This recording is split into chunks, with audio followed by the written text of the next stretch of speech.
août 2023 à la faveur d'une session extraordinaire pour dire non à l'intervention militarisée de la CEDEAO au Niger. On verra si cela fera partie des unes des journaux parus ce jour, du moins sur l'ensemble du réseau national. Ce sera par le canal de Karel Mezatia depuis Yaoundé. Bonjour Karel et bienvenue dans Canal Matin. Un tardera.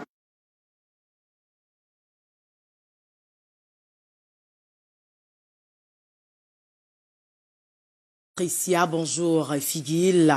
Vous l'avez dit, Patricia, on va aborder cette actualité internationale dans cet exercice. Certains journaux qui nous viennent justement des pays étrangers se penchent sur ce pan de l'actualité. Mesdames, Messieurs, bonjour, installez-vous confortablement. Cette autre raison de la semaine va se faire avec beaucoup de plaisir, comme d'habitude.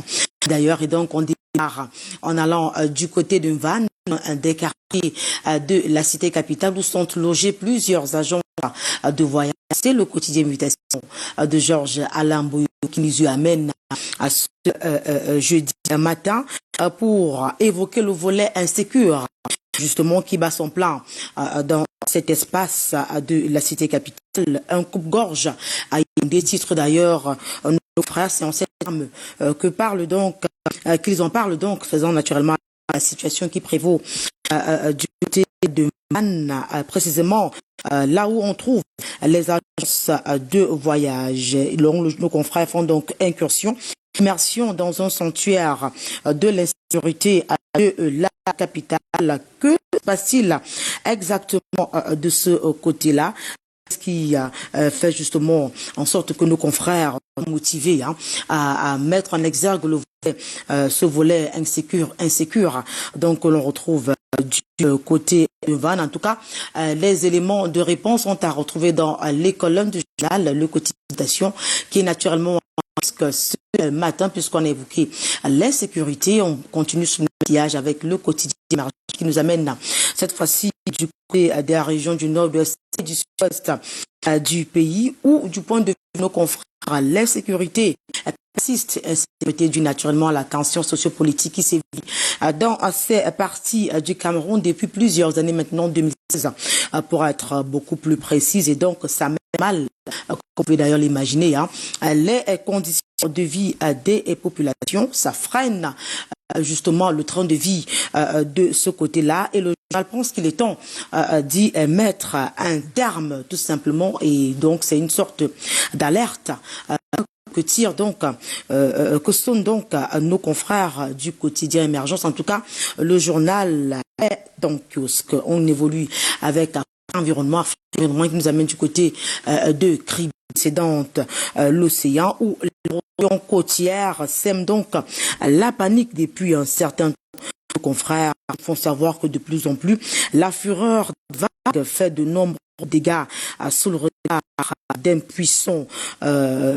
impuissant donc des populations et des autorités de la cité balnéaire. Le préfet a interdit les baignades jusqu'à nouvel ordre. En page 3, le journal Maison, ce tableau plutôt sombre au détail près dans sa parution de ce jour. On a également reçu le drapeau qui s'intéresse à la filière bovine dans sa parution de ce jeudi 17 août 2023. L'Intrax aux portes donc du Cameroun indique nos confrères, lesquels nous font savoir que le cheptel bovin camerounais est sous la menace d'un virus en provenance du Nigeria voisin. L'épidémie d'anthrax chez nos voisins représente une grave menace pour notre filière bovine. Des mesures d'urgence ont été prises par le gouvernement pour protéger notre cheptel. Et donc, en page 8, le journal en parle en plus détail, et il est naturellement en kiosque ce matin, puisqu'on a évoqué la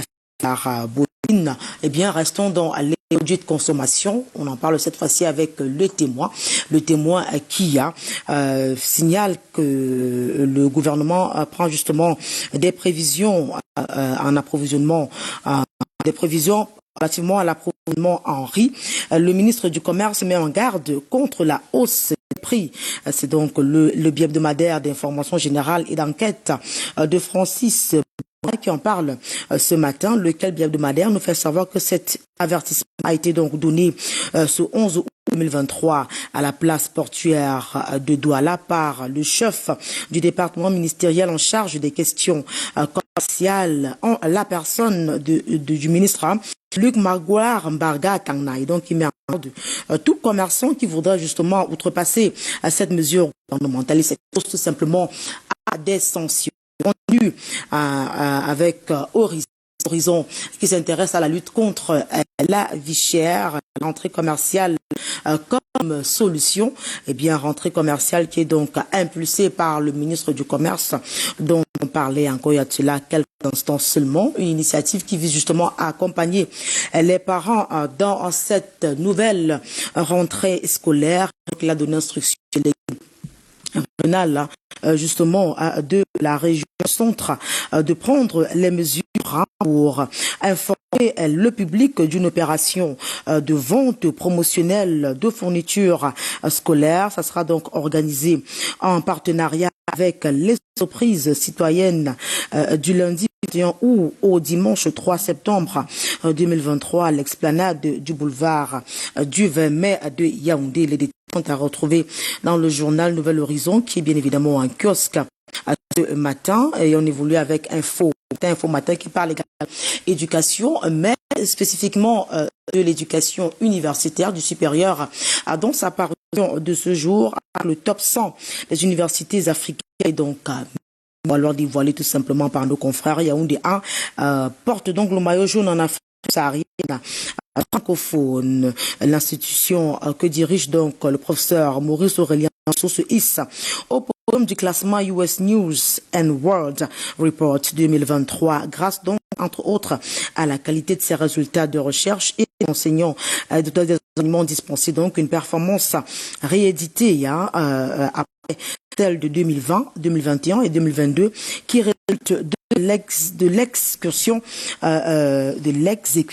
scrupuleuse des directives du chef de l'État, le chef de l'État qui est donc également en première de couverture de ce journal. Le journal rend hommage à Paul Biya, le sage, tout simplement. C'est ainsi qu'il en parle donc dans sa parution de ce journal de l'État camerounais. Pas seulement un sage africain, entité que lui attribue donc une opinion sous le charme.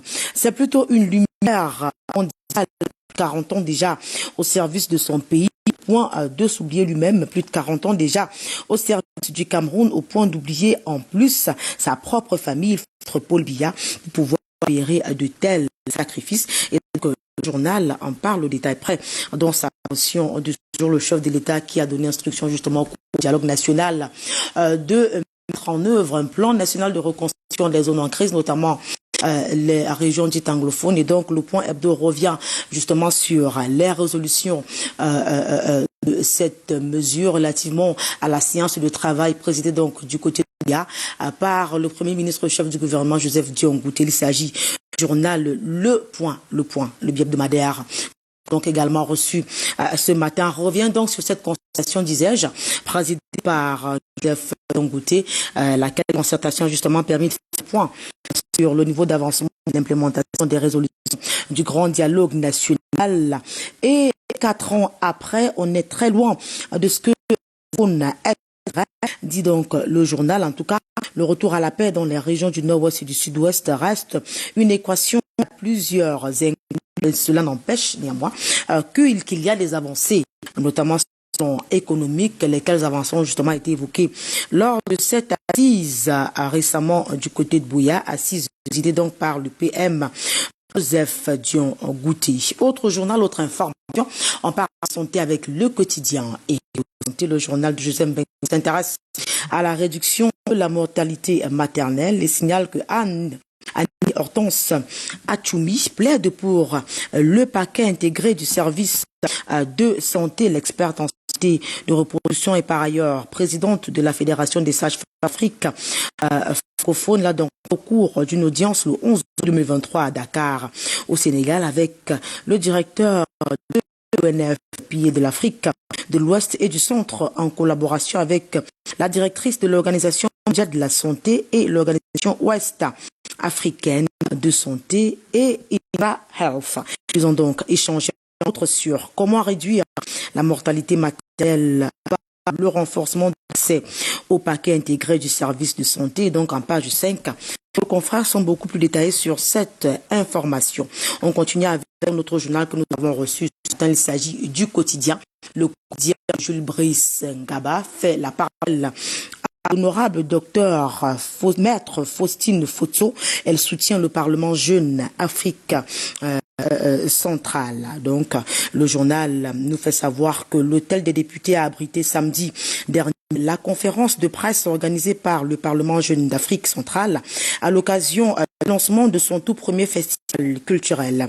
L'honorable docteur Maître Fotso Faustine, l'infatigable mécène des sans-voix, donc accepté d'être la marraine de l'événement. Elle a salué cette initiative des jeunes et a tenu, en sa qualité de président national de notre événement culturel, la Miss Curé comme Miss Culture Région Cameroun et Diaspora, a remercié donc le président d'Abjac, M. Aïssi René, et son équipe pour avoir eu l'idée géniale de lancer la Miss Culture d'Afrique centrale, concept porté par la Chambre culturelle et artistique d'Abjac.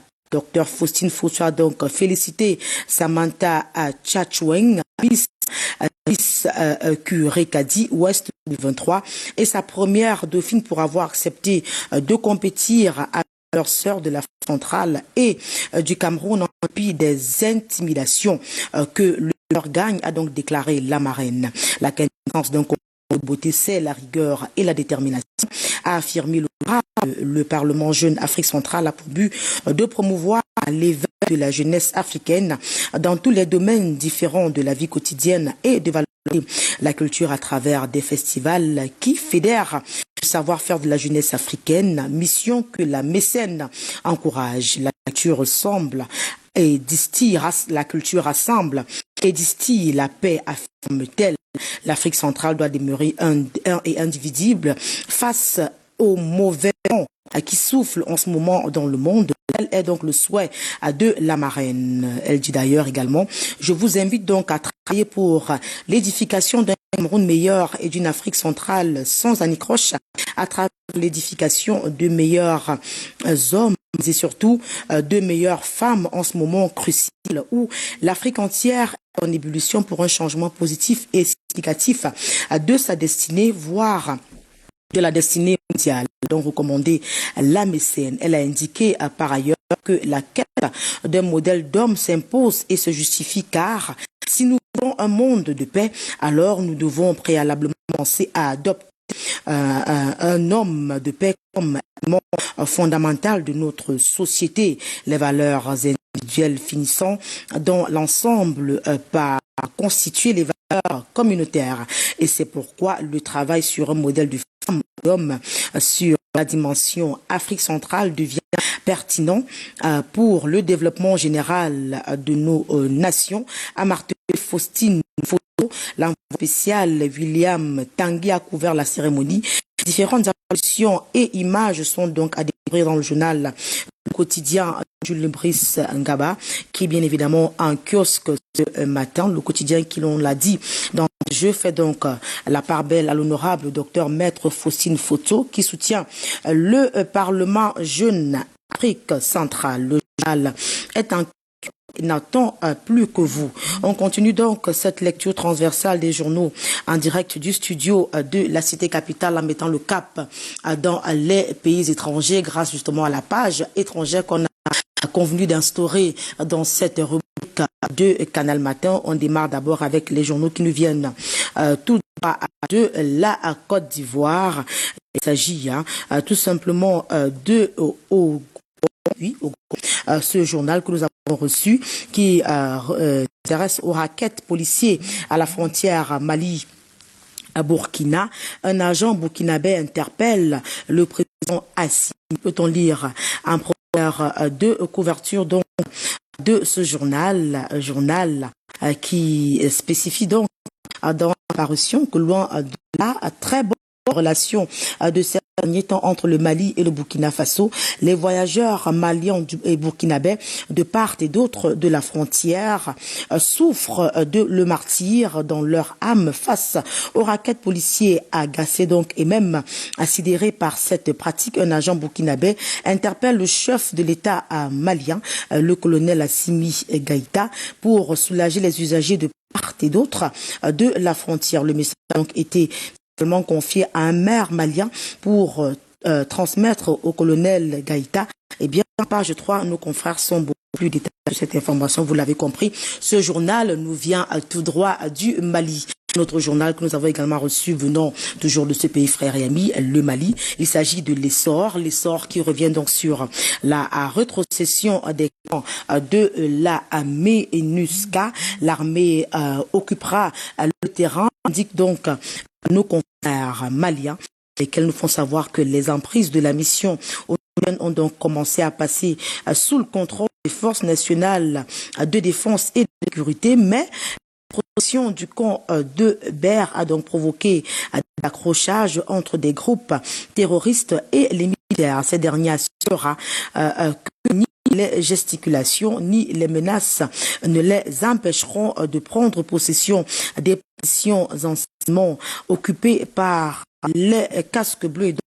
Le journal en parle en plus détail dans sa parution de ce jour. Et puis on a également reçu cet autre journal qui nous vient justement du Sénégal. On en parlait tout à l'heure. Il s'agit du nouveau réveil qui parle putsch, crise au Niger. Le PCI RDA dit non à l'intervention militaire. Donc il se positionne donc un artisan de simplement et pense qu'on peut régler les soucis ou alors la petite tension autrement que par les armes. Et donc le journal, nos confrères sont détaillés sur cette information dans le journal qui est également soit en kiosque, soit en ligne. Et puis on achève avec ce journal qui nous vient tout droit du Sénégal. Il s'agit de 8 sports qui met en exergue Lamb, 20 ans de carrière, 30 combats et 14 victoires.